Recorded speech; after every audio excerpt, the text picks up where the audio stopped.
Hi aunty. నాకెక్కడెక్కడైనా మంచి temples, మన temples పురాతనమైన టెంపుల్స్ ఏదైనా శిథిలావస్థలో ఉన్నా, అలాంటి వాటి గురించి నాకు కొంచెం ఇన్ఫర్మేషన్ చేయండి. నేను కన్ఫర్మ్‌గా వచ్చి మన టెంపుల్ వ్లాగ్స్‌లో పెడతాను. దానివల్ల ఏంటంటే నాకేం రూపాయి ఇవ్వవసరం లేదండి. ఆ టెంపుల్‌కి సంబంధించిన స్కానర్లు ఇక నుంచి నేను లైవ్‌లో పెడతాను. ఆ టెంపుల్ యొక్క ఆర్గనైజింగ్ వాళ్ళది. మీరు ఏదన్నా సహాయం చేయాలనుకుంటే పాత టెంపుల్స్‌లు పాడైపోయి రెన్యువల్‌కి అంటే ఏమంటారు? ఆహ్, బాగు చేయడానికి దగ్గరగా ఉన్న వాటి గురించి నేను కొన్ని టెంపుల్ వ్లాగ్స్ చేస్తుంటాను. మీకేదన్నా సహాయం చేయాలి అనిపిస్తే గనక ఇప్పుడే కాదు అది కూడా నాకు కొన్ని కొన్ని టెంపుల్స్‌వి ఇప్పుడిప్పుడే వస్తున్నాయి.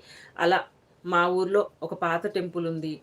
అది పాడైపోతుంది. ఎవరు బాగు చేయడానికి ముందుకు రావట్లేదు అని మీకు అనిపిస్తే గనక నాకు ఒక మాట చెప్పండి. నేను ఆ టెంపుల్ వ్లాగ్‌ని నా యొక్క యూట్యూబ్ ఛానెల్‌లో పెడతాను.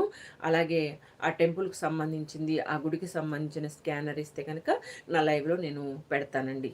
నాకు రూపాయి ఏం మీరు ఇవ్వవసరం లేదు. ఏదైనా ఉంటే పాత టెంపుల్స్ బాగు చేసుకోవటానికి మనం ముందుకి వద్దాము. అలాగే మీ దగ్గరలో ఎక్కడన్నా మహిమగల టెంపుల్ అండి.